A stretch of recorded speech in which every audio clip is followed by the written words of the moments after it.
All right, so it's Black History Month, and today we're going to be learning about Harriet Tubman. She was born around 1820, and her first name was Araminta Ross.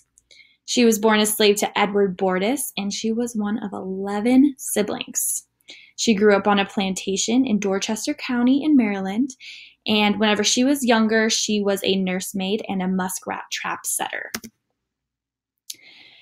In her younger years, she was rented out as a domestic servant to her neighbors because her master was trying to get out of debt. And then an enslaved man in her plantation tried to escape, and Harriet intervened. She was punished and got hit in the head by a 2-pound weight, and because of this, she had severe headaches and narcolepsy for the rest of her life. So the Underground Railroad was established in the late 18th century. And there was a series of safe routes and safe houses that led up to the north, and slaves would either travel by foot or by wagon, and they were helped along the way by white abolitionists. In 1849, her and her 2 brothers escaped up north, but her brothers ended up turning back a few days into the trip because they were afraid. Some white abolitionists took her to Philadelphia from there, where she got her first job, and this is where she saved up money to come back and help free more slaves.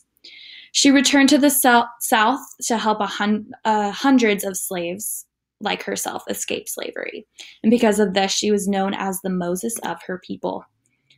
Because of her knowledge of transportation and routes of the South and the cities in it, she became a huge benefit to the Union Army during the Civil War.